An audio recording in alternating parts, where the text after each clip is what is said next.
নমস্কার বন্ধুরা, কেমন আছেন সবাই? আশা করি সবাই ভালো আছেন। তো বন্ধুরা, আমরা এই মুহূর্তে আছি নর্থ বেঙ্গল এরিয়াতে, উত্তর দিনাজপুরে। তো উত্তর দিনাজপুরের কালিয়াগঞ্জে আমরা একটি 5 কিলোওয়াটের অনগ্রিড সেট আপ ইনস্টলেশন করতে এসেছি। দেখতেই পাচ্ছেন এই ছাদে আমরা ইনস্টলেশন করব এই সোলার সিস্টেমটি। এটি কালিয়াগঞ্জে বাজারের কাছাকাছি খুব অবস্থিত। তো দেখতেই পাচ্ছেন আমাদের টিম অলরেডি চলে এসেছে। আমাদের টিম অ্যাকচুয়ালি বেরিয়েছিল খুব ভোরবেলা, মানে রাতের বেলাতেই বেরিয়েছিল বলতে পারেন। অ্যাকচুয়ালি রাত 12টা 12:30টার দিকে গাড়ি ছাড়া হয়েছিল।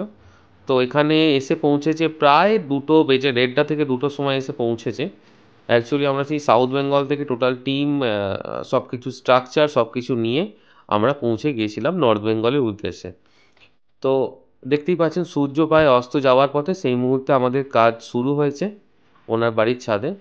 আমরা উইথিন 2 ডেজের মধ্যে ওনার বাড়িতে টোটাল সিস্টেমটা ইনস্টলেশন করে কমপ্লিট করে দিয়েছিলাম। তো দেখুন ওনার বাড়িতে কিভাবে কি আমরা ইনস্টলেশন করেছি এই সোলার সিস্টেমটা। কারণ বহুদিন আমরা ফুল ইনস্টলেশন ভিডিও আপনাদের কাছে শেয়ার করিনি। তো মনে হলো যে না, আপনাদের সাথে শেয়ার করি আমরা কিভাবে স্ট্রাকচার করি, কিভাবে প্যানেল মাউন্ট করি, কিভাবে কোন কোন সাইডে অ্যাজ পার কাস্টমার রিকোয়ারমেন্ট আমরা ইনস্টলেশন করি। টোটাল জিনিসগুলোই কিন্তু এই ভিডিওতে কভার করতে চলেছি। তো বন্ধুরা, আপনারা যদি আমাদের চ্যানেলে নতুন হয়ে থাকেন, আমাদের চ্যানেলটিকে অবশ্যই সাবস্ক্রাইব করবেন। আর যদি ভিডিওটি ভালো লেগে থাকে অবশ্যই লাইক করবেন। আর যদি ভিডিওটি কারোর উপকারে লাগে অবশ্যই শেয়ার করবেন। তো বন্ধুরা, আপনারা যদি সোলার সিস্টেম সম্বন্ধে কিছু জানতে চান, শিখতে চান, এই ভিডিওটি পুরো দেখুন।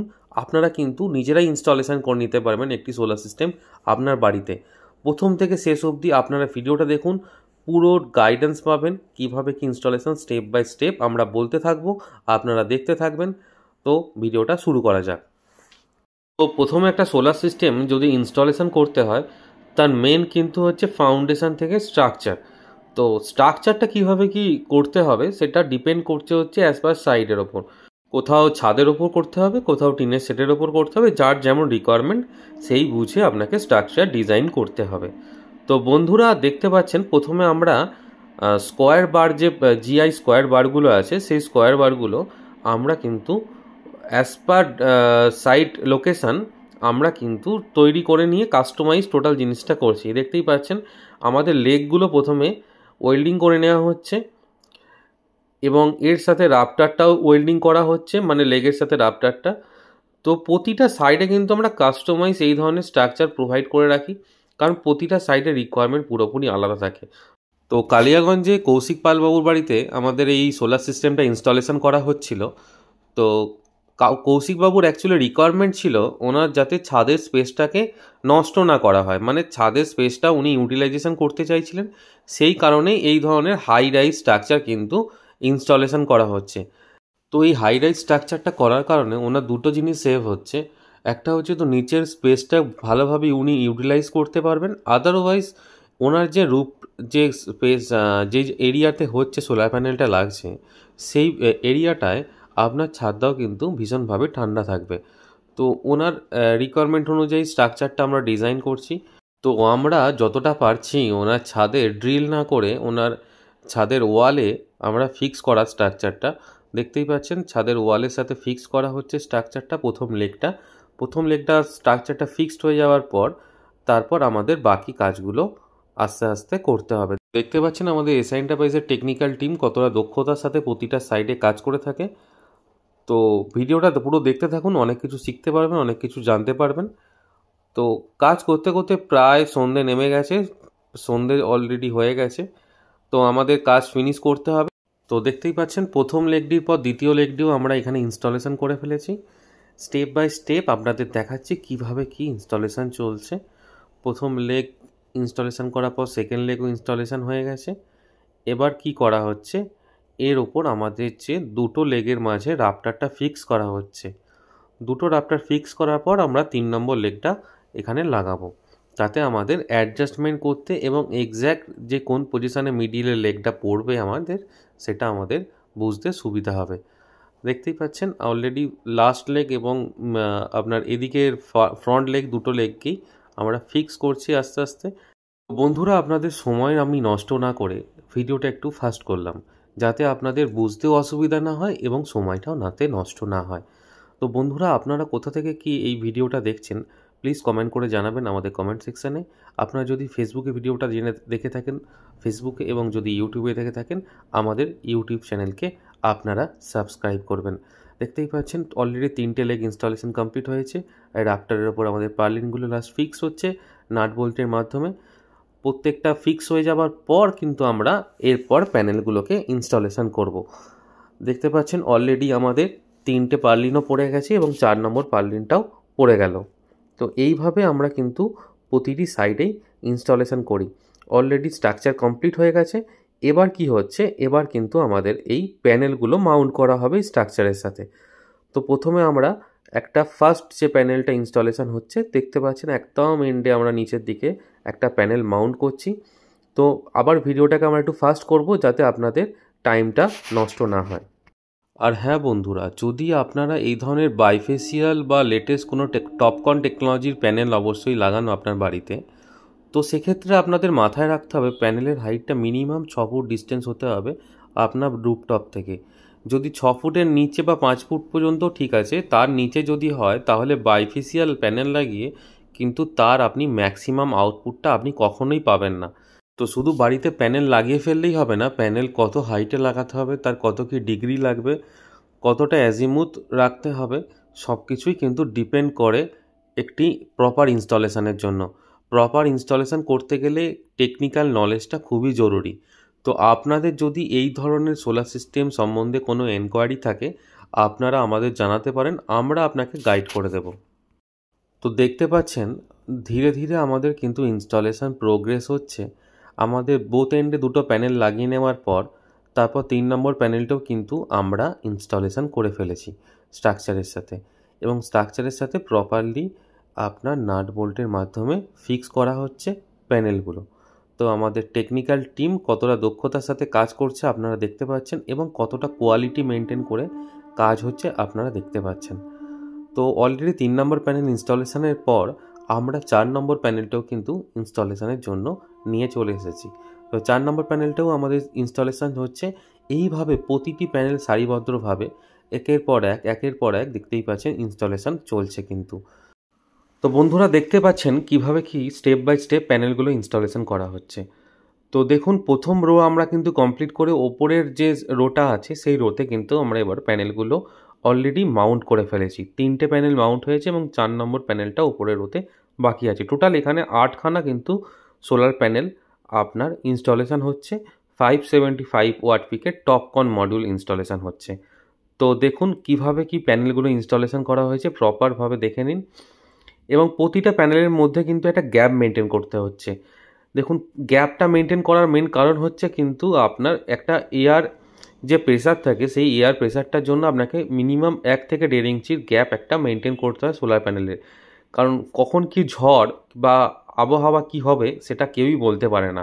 তো যাতে আবহাওয়া বা ঝড়ের জন্য আমার প্যানেলের ক্ষয়ক্ষতি না হয় সেই জন্য কিন্তু একটা গ্যাপ মিনিমাম মেনটেন করতে হয় এই সোলার প্যানেল ইনস্টলেশনের জন্য। দেখুন কতটা পরিষ্কার এবং কতটা ক্লিন কাজ আমরা করছি প্রতিটি সাইডে এরকম ক্লিন এবং ক্রিস্টাল ক্লিয়ার কাজ করে থাকি আমরা। এবার আমাদের প্যানেল ইনস্টলেশন কমপ্লিটের পর স্ট্রাকচারের লেগগুলোকে ফিক্স করে দেওয়া হচ্ছে ছাদের সাথে ফাস্টনাটের মাধ্যমে। তো দেখতেই পাচ্ছেন কতটা কোয়ালিটি মেনটেন করে প্রতিটি সাইডে কাজ হচ্ছে। এবং অ্যাকচুয়ালি এটা স্ট্রাকচারে ফাস্টনাট অনেকে করতে বারণ করে, ফাস্টনাট না করলে কিন্তু স্ট্রাকচারে মজবুতিটা হয় না। তো স্ট্রাকচারে মজবুত কতটা হবে সেটা নির্ভর করবে কিন্তু এই ফাস্টনাটের জন্য। ফাস্টনাট কিন্তু আপনার দেওয়া কিন্তু খুব জরুরি। তো দেখতে পাচ্ছেন প্যানেলগুলি আমরা ইনস্টলেশন কমপ্লিট করেছি, স্ট্রাকচারও মোটামুটি আমাদের রেডি। এবার যেটা হচ্ছে আমরা বলেছিলাম যে প্রথমে আমরা যতটা পাচ্ছি স্কিপ করছি ছাদে যাতে ফাস্টনাট না করতে হয়, সেই কারণে আমরা প্রতিটা ওয়ালের সাথে প্যানেলের স্ট্রাকচারের লেগগুলোকে ফিক্স করছি। দেখতেই পাচ্ছেন আপনার ডান দিক বাঁ দিক যেখানে আমরা ওয়াল পাচ্ছি সেই লেগের সাথে লেগটাকে আমরা ওয়ালের সাথে ফিক্স করছি। এতে ওনার স্পেসটা তো নষ্ট হচ্ছেই না, এবং ওনার মানে ছাদের যে ড্রিল করার জন্য বেশ চাপটা সেটাও কিন্তু হচ্ছে না। একটা এই ধরনের ফাস্টনাট কিন্তু ভালো পরিমাণে আপনার গ্রিপ রাখে এই স্ট্রাকচারের। এর উপর যদি আপনারা আরসিসি বা ঢালাই করিয়ে দেন তাহলে কিন্তু আপনাদের কোনো ভয় বা ক্ষয়ক্ষতির ব্যাপার নেই, কোনো লিকেজ জল বা ওয়াটার কিন্তু আপনার ছাদের ভেতর দিয়ে ফ্লো হবে না আপনার বাড়িতে। তো বুঝতে পারছেন আমরা প্রতিটি প্যানেল কিভাবে ইনস্টলেশন করলাম, কিভাবে স্ট্রাকচার ইনস্টলেশন করলাম স্টেপ বাই স্টেপ সব দেখালাম। এর পরবর্তীতে কোথায় কি আর্থিং করা হবে, কোথায় আপনার এসিডিবি ডিসিডিবি বক্স, কোথায় ইনভার্টার ইনস্টলেশন করা হবে, সব কিছুই কিন্তু আমরা দেখাবো এই ভিডিওতে। তো ফাস্টনাটগুলো লাগানোর পর প্রপারভাবে টাইট করে চেকিং করে নেওয়া হচ্ছে। তো প্রায় আমাদের স্ট্রাকচারের কাজ শেষের পথে, আজকে রাতটা এতটুকুই কাজ করলাম আমরা। তো দেখুন আমরা কালকে রাতে কতটা কি ইনস্টলেশন করেছিলাম এবং তার কি কোয়ালিটি, স্ট্রাকচারটা দেখে আপনারা বুঝতে পারছেন কিভাবে আমরা স্ট্রাকচারটা রেডি করেছি। পুরোপুরি কাস্টমাইজ স্ট্রাকচার একদিনের মধ্যেই আমরা কিন্তু রেডি করে সুন্দরভাবে করে দিয়েছি। দেখতেই পাচ্ছেন ওপরে লাইটিং অ্যারেস্টারটা কত সুন্দরভাবে ইনস্টলেশন করা আছে। একটা জিনিস অবশ্যই মাথায় রাখতে হবে, আমি কিছু কিছু কোম্পানির ভিডিওতে দেখছিলাম ওনারা কিন্তু লাইটিং অ্যারেস্টারগুলো প্যানেলের নিচে মাউন্ট করছে। যদি লাইটিং অ্যারেস্টার প্যানেলের নিচের হাইটেই হয়ে যায় তাহলে আলটিমেট লাভ কি? আপনার লাইটিং হলে তো ডাইরেক্ট স্ট্রাকচার বা প্যানেলের ওপর পড়বে। তো সেই কারণেই আপনার অবশ্যই মাথায় ধ্যান রাখতে হবে লাইটিং অ্যারেস্টারটা কিন্তু অবশ্যই প্যানেলের থেকে হাইটে থাকে যেন। তো এই ইনস্টলেশনের জন্য প্রপার যে গাইডেন্সগুলো অবশ্যই আপনারা ফলো করবেন, গাইডলাইনগুলো কিন্তু অবশ্যই জরুরি। তো এখানে আমরা কপার লাইটিং অ্যারেস্টার ইনস্টলেশন করেছি, দেখতে পাচ্ছেন এখানে আমরা 2 মিটারের lighting arrester with ABS base plate দিয়ে। আর লাইটিং অ্যারেস্টার ইনস্টলেশন শুধু করলে হবে না, লাইটিং অ্যারেস্টারে প্রপার ইনসুলেশন আছে কিনা, ইনসুলেটার ইউজ হচ্ছে কিনা সেটা কিন্তু আপনাদের মাথায় রাখতে হবে। তো দেখুন প্যানেলগুলো কিন্তু কতটা সুন্দর দেখতে লাগছে, আপনারা দেখতে পাচ্ছেন লেটেস্ট টেকনোলজির টপকন মোনোপার্ক হাফ কাট প্যানেল। এটা এ গ্রেড মোনোপার্ক প্যানেল, কতটা সুন্দর দেখতে লাগছে আপনারা দেখতেই পাচ্ছেন। এবার আপনারা ভাববেন তো এই ধরনের এতটা হাই রাইজ স্ট্রাকচার হয়ে গেল, তাহলে আমি মেনটেন করবো কী করে, প্যানেলের উপর ডাস্ট পড়লে ক্লিন করবো কীভাবে? তার জন্য আমাদের কাছে সলিউশান আছে, স্প্রিংকলার সলিউশান। তো ইন ফিউচার এই সোলার সিস্টেমটার ওপর ওনারা স্প্রিংকলার লাগিয়ে নেবেন। তো তাতে কী হবে, ম্যানুয়াল মেনটেন্যান্সের রিকোয়ারমেন্ট থাকবে না, টোটালটাই অটো ক্লিনিং হয়ে যাবে পাম্পের মাধ্যমে। তো বন্ধুরা আমরা কিন্তু পশ্চিমবঙ্গের প্রতিটা ডিস্ট্রিক্টে আমরা এই ধরনের সোলার সিস্টেম ইনস্টলেশন করছি, সেটা হোক ডোমেস্টিক বাড়ি কিংবা কমার্শিয়াল কোনো আপনার কলকারখানা, school, college, nursing home, petrol pump, যেখানে যে কোনো প্রতিষ্ঠানে আপনার এই ধরনের সোলার সিস্টেম আপনি যদি ইনস্টলেশন করাতে চান আমাদের সাথে যোগাযোগ করবেন। যে নাম্বারটি আপনারা দেখতে পাচ্ছেন সেই নাম্বারে আপনারা যোগাযোগ করে আমাদের সাথে বুকিং নিতে পারেন এবং সাইট ভিজিটের জন্য রাখতে পারেন কোনো রিকোয়ারমেন্ট যদি থাকে আপনাদের। তো বন্ধুরা আপনারা নিশ্চিন্তে আমাদের সাথে সোলার প্যানেল লাগাতে পারেন। দেখতে পাচ্ছেন আমরা কতটা কোয়ালিটি মেনটেন করে প্রতিটা সাইডে কাজ করে থাকছি, তার নিদর্শন কিন্তু আমরা প্রতিটা ভিডিওতে দিচ্ছি। আর এই সোলার সিস্টেমটা কতটা দৃষ্টিনন্দন লাগছে আপনারা কিন্তু এই ভিডিওটা দেখলেই বুঝতে পারছেন কতটা সুন্দর সেটা স্পেসিয়াস লাগছে এই জিনিসটা। এবং আপনার ছাদ দেওয়া নষ্ট হলো না, এবং যেহেতু এটা বাইফেসিয়াল প্যানেল সেই জন্য কিন্তু লাগছে কিন্তু ভীষণ সুন্দর দেখতে। তো আমরা কৌশিকবাবুকে বলে দিয়েছি ওনার বাড়ির ছাদটা হোয়াইট পেন্ট করিয়ে নিতে। তো হোয়াইট পেন্ট করালে কি হয়, আপনার রিফ্লেকশন লাইটটা খুব সুন্দর আসে যাতে প্রোডাকশানটা ম্যাক্সিমাম পাওয়া যায়। তো বন্ধুরা আপনারা দেখলেন প্যানেল কিভাবে কি ইনস্টলেশন হলো। প্যানেল যদি প্রপারভাবে ইনস্টলেশন থাকে, প্রপার ওয়্যারিং হয়, প্রপার কেবেলিং হয়, তাহলে কিন্তু আপনার প্রোডাকশান নিয়েও কোনো ইস্যু হবে না। তো দেখতে পাচ্ছেন কত সুন্দর গ্যালভানাইজ, এখানে কিন্তু আমরা টাটার স্ট্রাকচার ইউজ করেছি, টোটালি টাটার স্ট্রাকচার ইউজ হয়েছে। এবং মাথায় আসবে যেখানে ওয়েল্ডিং হয়েছে সেখানে তো আমার রাস্ট আসতে পারে, তো অ্যাকচুয়ালি যেখানে ওয়েল্ডিং হয় সেই পজিশানগুলো আমরা জিঙ্ক স্প্রে করে দিই, সেক্ষেত্রে সহজে রাস্ট আপনার এতে আসবে না। তো আপনার যে স্ট্রাকচারই আপনি ইউজ করুন না কেন তা আপনাকে একটু মেনটেনেন্স করতে হবে, এটা ধরেই আপনাকে চলতে হবে। তো দেখতে পাচ্ছেন আমরা যেখানে কিন্তু জিঙ্ক স্প্রে করে দিয়েছি, প্রতিটা কেবেল কোনো কিছু হ্যাঙ্গিং নেই, প্রতিটা কেবেল কিন্তু আমরা প্রপার টাই করে প্রপার সিস্টেম মেনটেন করে কিন্তু আমরা কাজ করেছি। কোনো কেবেল কিন্তু ঝোলা বা দেখতে মানে খারাপ লাগছে এরকম কিন্তু আপনারা দেখতেই পাবেন না। আপনারা নিচের ভিউটা দেখলেন, এবার টপ ভিউটা দেখুন কতটা সুন্দর দেখতে লাগছে। দূর থেকে যদি এই সোলার সিস্টেমটা কেউ দেখে তাহলেই আপনারা কাজের কোয়ালিটিটা অন্তত বুঝতে পারবেন কিভাবে কি ইনস্টলেশন করা হয়েছে। তো আপনার জন্য কোন সোলার সিস্টেমটা বেস্ট সেটা আপনার রিকোয়ারমেন্ট হিসাবে কিন্তু আমরা আপনাকে গাইড করে দেব। আপনার জন্য এই অনগ্রিড সিস্টেম নাও লাগতে পারে, আপনার জন্য অফগ্রিড না লাগতে পারে, আপনার জন্য হাইব্রিড না লাগতে পারে। আপনার কি টেকনোলজি লাগবে সেটা আপনার রিকোয়ারমেন্ট দেখলে আপনি নিজেই বুঝতে পারবেন। যেমন ধরে নিন আপনার কিন্তু অনেক অ্যামাউন্ট অফ ইলেকট্রিসিটি বিল আসে, কিন্তু আপনার ওখানে কোনো পাওয়ার কাট নেই। মিনিমাম ধরুন 5-10 মিনিটের পাওয়ার কাট এটা হয়েই থাকে, এটা সিটিতেও হয়ে থাকে, যে কোনো জায়গাতে হয়েই থাকে। তো তার জন্য আপনি অন গ্রিড লাগাবেন। এবার ধরুন আপনার huge amount of electricity bill আসে, সাথে আপনার পাওয়ার কাটেরও সমস্যা আছে, সেখানে কিন্তু আপনাকে অবশ্যই হাইব্রিড সিস্টেম লাগাতে হবে। হাইব্রিড সিস্টেম লাগালেই কিন্তু আপনি এর ম্যাক্সিমাম বেনিফিট পাবেন। সেখানে অনগ্রিড কাজ করবে না, কারণ দিনের বেলাও যদি আপনার পাওয়ার কাট হয়ে যায় অনগ্রিড সিস্টেম কাজ করে না, এটা কিন্তু আপনাদের মাথায় রাখতে হবে। অনগ্রিড সিস্টেমে ইনভেস্টমেন্টটা অনেক কম পড়ে এবং রিটার্ন অফ ইনভেস্টমেন্টটা খুব তাড়াতাড়ি চলে আসে। দেখতেই পাচ্ছেন লাইটিং অ্যারেস্টারটা কীভাবে ইনস্টলেশন করা হয়েছে, কতটা সুন্দরভাবে ইনস্টলেশন করা হয়েছে। পুরো কপার লাইটিং অ্যারেস্টার এখানে আমরা ইনস্টলেশন করেছি। আমরা কিন্তু কোয়ালিটি বা কোয়ান্টিটি নিয়ে কোনো কম্প্রোমাইজ করি না। যেখানে যেটা কোয়ালিটি আমরা রিকোয়ারমেন্ট থাকে সেই হিসাবেই আমরা প্রোভাইড করি। এখানে আমরা যেমন টপকন প্যানেল ইউজ করেছি, টাটা স্ট্রাকচার ইউজ করেছি, copper lighting arrester, copper earthing, এবং প্রত্যেকটা কপার 6mm কেবেল দিয়ে আর্থিং করা হয়েছে, এবং প্রত্যেকটা কোয়ালিটি মেনটেন করে কাজ করা হচ্ছে। তো আমরা এখানে কিন্তু প্রতিটা কেবেল কিন্তু পিভিসি পাইপের মধ্যে দিয়ে নিয়ে গেছি, প্রপারভাবে ড্রেসিং করে প্রতিটি কেবেল নিয়ে যাওয়া হয়েছে। দেখতেই পাচ্ছেন কিভাবে আমরা প্রতিটি কেবেল, লাইটিং অ্যারেস্টার কিভাবে কি আমরা নিয়ে গেছি, যাতে ওনার বাড়িতে কোনো দেখতেও খারাপ না লাগে এবং প্রপার গাইডলাইন মেনটেন করে কাজ করতে হচ্ছে। তো আমরা প্রথমে সোলার প্যানেলের ডিসি লাইনটা দেখতেই পাচ্ছেন পিভিসি পাইপের মাধ্যমে নিচে নিয়ে যাওয়া হচ্ছে। আমাদের কিভাবে কি আমাদের টেকনিক্যাল টিম কাজ করছে আপনারা দেখতে পাচ্ছেন। এবার নিচে গিয়ে দেখাবো কোথায় আমাদের ইনভার্টার ইনস্টলেশন করা হবে। তো আমাদের কাস্টমার নিচে এই স্পেসটি দেয়, এখানে আমাদের ইনভার্টারটি ইনস্টলেশন করতে হবে। তো দেখুন কিভাবে কি ইনভার্টার ইনস্টলেশন করব, তার আগে দেখে নিই। দেখুন আমাদের এখানে কিন্তু 3খানা আর্থিং করতে হবে। একটা অনগ্রিড, অফগ্রিড, হাইব্রিড যাই সিস্টেম আপনি লাগান, কিন্তু আর্থিংটা কিন্তু ভীষণভাবে ম্যান্ডেটারি জিনিস। তো এখানে আমাদের অ্যাকচুয়ালি প্যানেলের কেবেলটা যেটা আসছে সেই কেবেলগুলো প্রপারভাবে নিয়ে আসার রুটিংয়ের কাজ চলছে। এটা লাইটিং অ্যারেস্টার নেমেছে, দেখতেই পাচ্ছেন লাইটিং অ্যারেস্টারের কেবেলটা কত সুন্দরভাবে নামানো হয়েছে। প্রতিটি কাজই কিন্তু আমাদের এইভাবেই করা হয়, কোনো কিছু আলাদাভাবে ন্যাকেডভাবে কিন্তু রাখা হয় না।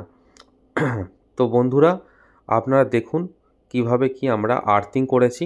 এখানে আমরা কিন্তু পিওর কেমিক্যাল ইউজ করেছি এবং কপার বন্ডেড রড ইউজ করেছি। এখানে আমরা পুরোটাই কিন্তু কপার বন্ডেড রড। এখানে কিন্তু কোনো কোয়ালিটি নিয়ে আমরা কিন্তু কম্প্রোমাইজ করিনি এবং ফিউচারেও কোনো সাইডে আমরা কিন্তু করব না। তো এখানে একটা আর্থিং হয়েছে এবং বাকি আর্থিংয়ের কাজগুলো অলরেডি চলছে। এখানে আমাদের ডিসি সাইডের ইনপুটটা এসছে এবং এখানে আমাদের একটি এসি আর্থিং হয়েছে এবং একটা ডিসি এবং স্ট্রাকচার আর্থিং করা হয়েছে। দেখতেই পাচ্ছেন 1টা 2টো এবং ওই দিকে আর একটা 3টে আর্থিং আমরা টোটাল প্রপার করেছি। তো আমরা এখানে প্রথমে এসিডিবি এবং ডিসিডিবি বক্সটা ইনস্টলেশন করে নিয়েছি।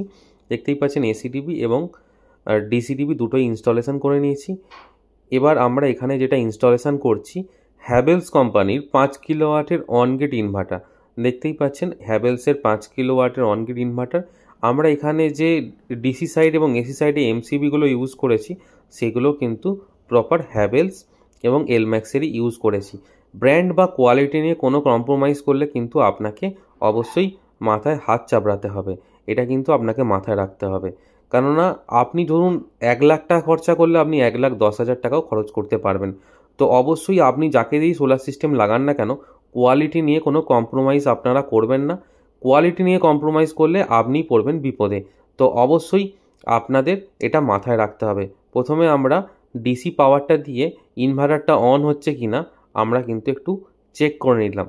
অনলি ডিসি পাওয়ার দিয়েছি, এসি পাওয়ার কিন্তু আমরা কিন্তু কিছু দিইনি এখানে। তো ডিসি পাওয়ার দেওয়ার পর কিছুক্ষণ সময় লাগে লাইটটা আসতে। তো এসে গেছে লাইটটা, দেখতেই পাচ্ছেন। তো ইনভার্টারটা অন হয়েছে। তো আমাদের কানেকশানটা ঠিক আছে কিনা আমরা একটু চেক করে নিলাম। তো এবার প্রপার কানেকশান করে আপনাদের দেখাচ্ছি কিভাবে কি ইনস্টলেশন বা কানেকশান হচ্ছে। তো আমাদের এটা নর্মাল কন্ডিশানে চলে এসেছে। এখন আমাদের কিন্তু 0.58 কিলোওয়াটের প্রোডাকশান হচ্ছে, মানে এটা কিন্তু ওনার পিক লোড চলছে না, যেহেতু শীতকাল ওনার যে লোডটা চলছে সেই লোডটা আমরা সিটি কয়েল দিয়ে এই মুহূর্তে চালাচ্ছি।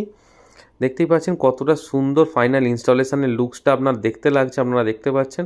এই মুহূর্তে কিন্তু টোটাল লোডটাই চলছে সিটি কয়েলের মাধ্যমে, এবং ডান দিকে আমাদের ওয়্যার এক্সট্রা রাখা আছে, যেটা হচ্ছে আপনার আমরা যে জেনারেশন মিটার তার জন্য। তো বন্ধুরা, আপনারা দেখলেন কিভাবে কি একটা ফুল সোলার সিস্টেম ইনস্টলেশন করা হলো, কিভাবে তার কি কোয়ালিটি মেনটেন করা হলো, কিভাবে তার গাইডলাইন ফলো করা হলো। টোটালটাই আমরা একটা ওভারভিউ আপনাদের এই ভিডিওর মাধ্যমে দেওয়ার চেষ্টা করলাম। ভিডিওটি যদি ভালো লেগে থাকে অবশ্যই লাইক করবেন, ভিডিওটি যদি কারোর উপকারে লাগে অবশ্যই শেয়ার করবেন, আর আমাদের চ্যানেল নতুন হয়ে থাকলে অবশ্যই সাবস্ক্রাইব করবেন।